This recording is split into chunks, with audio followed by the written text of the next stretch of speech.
ከትናንቱ ፕሮግራም በኋላ በቤተሰቦቹ መካከል በጣም ከባድ ጥል እንደነበረ ነው እየሰማነው። ይሄ ጸብ በማንና በማን መካከል ነው ካልን በሩታና በኤፍሬም እና በነ ቡዜና በነ ዴቭ መካከል ነው።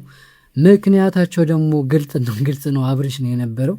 አብርሽ ትናንትና እዛ ፕሮግራም ላይ ምን አይነት ሁኔታ ውስጥ እንደነበረ ታስታውሳላችሁ። በስርዓት ፕሮግራሙ ላይ ታድሞ ደስተኛ ሆኖ ሌሎችም ከነበረው ከስጦታው ጋርም በተገናኘ ደግሞ ኦፊስ ሄዶ ከሰዎች ጋር ወይም ደግሞ ከስጦታ ከሰጡት ድርጅቶች ጋር ተወያይቶ እንደነበረ ሁላችሁም ታስታውሳላችሁ። ይሄ ደግሞ አንድ ታሟል ወይም ደግሞ ጥሩ ስሜት ላይ አይደለም ከሚባል ሰው የማይጠበቅ ነው። ምክንያቱም እንደዚህ በተረጋጋ ሁኔታ ከሰዎች ጋር ተወያይቶ ተግባብቶ ነገሮችን ላይ መወሰን ከቻለ ከዛም በተጨማሪ ደግሞ ስጦታው ሲሰጠው ደግሞ የነበረው ፈገግታ ሰዎችን ሲቀበልበት የነበረበት መንገድ ጥሩ ነበረ። የኤፍሬምና ነሩታ ደግሞ ይህን ነገር ካዩ በኋላ አብርሃም መሄድ የለበትም መሄድ አለበት በሚል ከዛ ጥሩ ፕሮግራም ከነበረው በጣም ከሚያስቀን ፕሮግራም ወደ ግጭት ተቀይሮ እንደነበረ ነው እየሰማን የነበረው። ከዛ በኋላም በመጨረሻም ግን ያው ኤፍሬምም ሩታም አብርሃምን ይዞት እንደሄዱ ተፈቅደውላቸው እነ ቡዜና እነ ዴቭ ወስደውታል ማለት ነው። ስለዚህ ከዛ በኋላ ምንድነው የተፈጠረው የሚለውን ነገር ደግሞ አብረን እናያለን። ሰላም ውድ የኔ ቤተሰቦች እንደምን አላችሁ? ሁላችሁም በያላችሁበት ሰላማችሁ በዝት ይበልልኝ። ዛሬም እንደተለመደው በአዲስ ሀሳብ በአዲስ ቪዲዮ ተመልሼ መጥቻለሁ። ዛሬም እኛ ጋር በጣም ብዙ አዲስ ነገር አለ። ነገሮች ወደ ተነበረበት ተመልሰ እየሰንል ያው ወደ ተመልሶ ደግሞ ወደ ታች ይወርዳል። እንደዚህ እያለ እንግዲህ እዚህ ጋር ደርሰናል ማለት ነው። ስለዚህ ወደ ጉዳያችን ከመግባታችን በፊት ያው ላስታውሳችሁ አካውንቱን ሰብስክራይብ ያደረጋችሁ ሰብስክራይብ በማድረግ ቤተሰባችሁ አድርጉ። ቪዲዮን ከወደዳችሁ ደግሞ ላይክ አድርጉ። ከዛ ውጭ ሀሳብ አስተያየታችሁን ደግሞ ማንኛውም የተመቻችሁን ሀሳብና አስተያየት ኮሜንት ላይ አስቀምጡልኝ ማለት ነው። ከዛ በኋላ የሆነው ነገር ምንድነው? አብርሃም ሄደ፣ ተመልሶ ሄደ ማለት ነው። ትናንትና እና ከትናንትና ፊት እንደሰማ ነው ወደ ጋሽዬ ስልክ ተደጋጋሚ እየደወሉ አብርሃም መኖሩን እየጠየቁ ነበረ ሩታ። ጋሽዬ ደግሞ በእይታቸው የነበረው እንደሌለ እንደማያድር እና እንደማይውል ነው እየተናገረ የነበረው። መቼም ይዋሻል አንልም፣ ጋሽዬ ትልቅ ሰው ናቸው። እነሱን የሚዋሹበትም ምንም ምክንያትም የላቸው። ስለዚህ የት ነው እያሳለፈ የነበረው ከማን ጋር ነው እያደረጉት የነበረው የሚለው ለሁላችንም ጥያቄ ነው። እንግዲህ በጋሽዬና በነ ዴቭ መካከል ነው ይሄ ነገር ያለው ማለት ነው። እንደዛ ስላችሁ ምን ለማለት ፈልጌ ነው፣ እነሱ ደህና ነው፣ እነሱ ቤት ነው እያሳለፈ ቤት ነው እያደረ ያለው ካሉ፣ ጋሽዬ ደግሞ አይደለም ካለ መቼም ማን ላይ ነው ካልን ያው ግልጽ ነው ማን ላይ እንደነበረ። ምክንያቱም የነ ዴቭና የነ ቡዜ ፍላጎት ይታወቃል፣ ምን እንደሚፈልጉ አብርሃም ከማን ጋር እንዲሆን እንደሚመርጡ ግልጽ ነው። ምክንያቱም በተደጋጋሚ ለሄርሜላ የተለየ ድጋፍና የተለየ ከሱ ጋር ጊዜ እንዲኖራት ኖርማል አድርገውት ሳይጨቃጨቋት እንደ ሩታ ጋር እንዳለው እየመጡ መጨቃጨቅ እንደዚህ ነው ከሚለው ነገር እንትን ብለው ኢቭን ከሀገር ወጣው እንትን እንዲሉ ፈቅደውላቸው ጊዜዎችን አሳልፈዋል ማለት ነው። ስለዚህ ይሄ ነገር ግልጽ ከሆነ እንግዲህ እየቆየ ነው። ከዛ በኋላ ይሄ ነገር እንትን ከተደረገ በኋላ በድጋሚ ደግሞ ዴቭ እነ ሩታና ኤፍሬምን ለማግኘት ተቀጣጥረው ከተገናኙ በኋላ በጣም በሚያሳዝን ነው ሁኔታ እንደተለመደው ሄርሜላ በቦታው ነበረች። ከሄርሜላና ዴቭ በምን ጉዳይ እንደተገናኙ ግልጽ ባይሆንም ምክንያቱም የሚያገናኛቸው ምንም የተለየ ነገር አይኖርም ብዬ አስባለሁ። ምክንያቱም አብርሃም ነው። አብርሃም ደግሞ ገና ምርጫውን ያልመረጠ ለራሱ ጊዜ ያስፈልገዋል ብለው ከሸኙት በኋላ ከሄርሜላ ጋር የሚኖራቸው የተለየ ጊዜ አይኖርም ብዬ አስባለሁ። ምክንያቱም ግልጽ የሆነ ነገር ነው፣ ሁላችንም የምናውቀው ነው። በዴቭና በሄርሜላ መካከል የተለየ ነገር ስለሌለ ማለት ነው። ግን ይዟት እንደመጣ የሆነ ቦታ ላይ ሄዱ ቀጠሮ እንዳላቸው እግረ መንገዷን ግን ይዟት እንደመጣ ነው። ይሄ ደግሞ ምንድን ነው የተለየ ነገር የሚፈጥረው ካለን ሩታና ኤፍሬም ይህን ነገር አይፈልጉትም። ምክንያቱም በሰላም መነጋገር አይችሉም።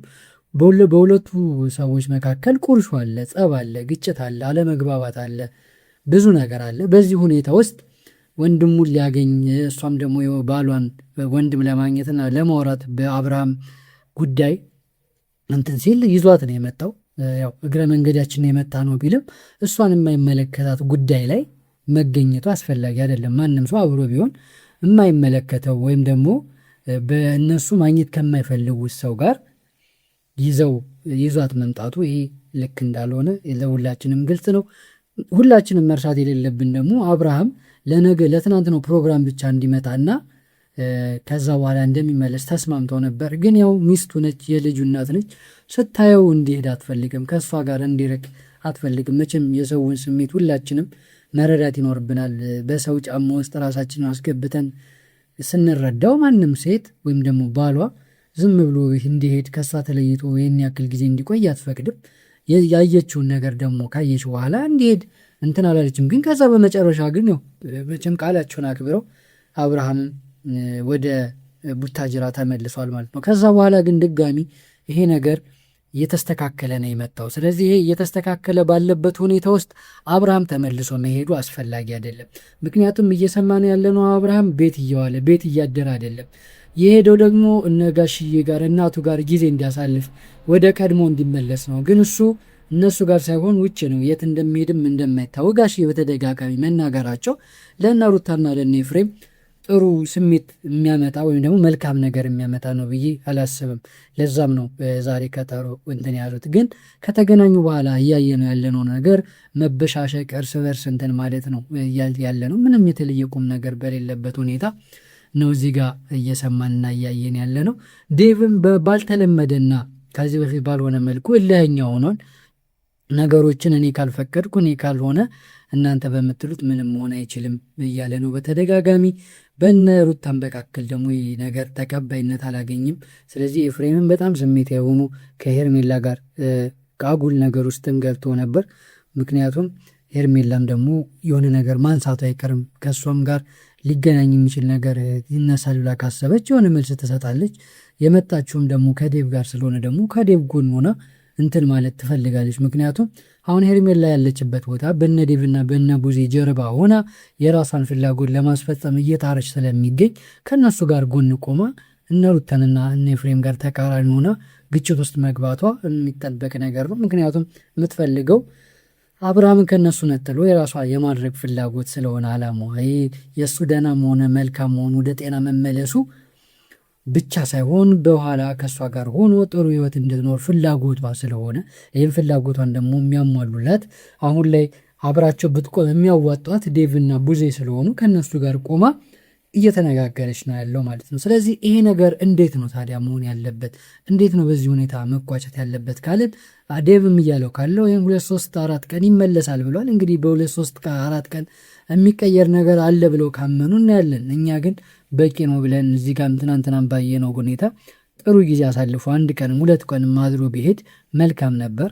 ግን አልሆነም። በዛው ቀን ተመልሶ ሄዷል ማለት ነው። ስለዚህ በቀጣይስ ምንድን ነው የሚሆነው? አሁን እንደዚህ ነገሮች በጣም እየከረሩ ሄዷል። ዴቭን ከነ ሩታና ከነ ዴቭ ሀሳብ ውጭ ሆኗል። እነሱም ዴቭን መስማት ዴቭን ማዳመጥ አቁሟል። ዴቭን ለሩታ ዴቭን ለሄርሜላ የሚቆም አድርገው እየሳሉት ስለሚገኙ እሱም ደግሞ ያንን ነገር እንዳልሆነ ለማስረዳት ሲል ጭቅጭቅ ውስጥ ግጭት ውስጥ እያስገባ ነው። እርስ በርስ መተማመኑ መከባበሩ እንደ ትልቅና እንደ ትንሽ እንደ ባል ወንድምና እንደ ሚስትም አይነት መከባበሩ እየጠፋ ነው ያለውና ይሄ ነገር ደግሞ ወዴት ይሄዳል? በአብርሃም ጉዳይስ የሚለው ቶሎ አብርሃም እነሱ እንደሚሉት አጎግሙ የራሱን ውሳኔ መቼ እንደሚወስን ባናቀም እሱን ሲወስን ይሄ ነገር ሁሉ የሚለይለት ይሆናል። ግን በዚህ ሁኔታ በቡዜና በነ ሩታና ኤፍሬም በዴቭና በነ ሩታና ኤፍሬም አብርሃም ሩታን መርጧት ወደ ሩታ ከተመለሰ በኋላም ቢሆን ይሄ ቁርሾና ይሄ ግጭት ግን መቆም እንደማይችል እያየን ነው። ይሄ ነገር ባልሆነበት ሁኔታ ደግሞ አንድ ባልና ሚስት ከቤተሰብ ጋር ተጋጭተው ሰላም ይሆናሉ ማለት ዘበት ነው። ይሄ ነገር በእርቅ ቢቋጭና ወደ ነበረው ወደ ድሮ ግንኙነታቸው ቢመለሱ ዴቭ እንደነበረው ቡዜ እንኳን ከሩታ ጋር ረጅም ጊዜ ጋር ነው ጸባ፣ በፊትም ጀምሮ ነው፣ አሁን የተፈጠረ ነገር አይደለም። ግን ቢሆንም ዴቭ ጋር ያለው ስምምነት ከተቋጨ ግን ከቡዜም ጋር የሚስተካከል ይሆናል። ሁላችንም አብርሃም ተመልሶ ወደ ህይወቱ፣ ወደ ምርጫው፣ ወደ ስራው፣ ወደሚፈልገው ነገር ቶሎ እንዲመለስ የሁላችንም ፍላጎት ነው። ይሄ ነው የሁላችንም ሀሳብ ማለት ነው። ፋሚሊስ የዛሬው በዚህ ይሄ ነው ይመስል ነበር። በሚቀጥለው እንደገና የአብርሃም የደረሰ ምን ላይ ሆነ የሚለውን ነገር በቀጣይ አብረን የምናየው ይሆናል። ለዛሬው ይህን ይመስላል። በመጨረሻም አካውንቴን ሰብስክራይብ ያደረጋችሁ ሰብስክራይብ በማድረግ ቤተሰባችሁ አድርጉኝ። የቪዲዮን ከወደዳችሁ ደግሞ ላይክ አድርጉ። ሀሳብ አስተያየታችሁን ደግሞ ማንኛውም የሚሰማችሁ ነገር ኮሜንት ላይ አስቀምጡልኝ። ይመቻችሁ።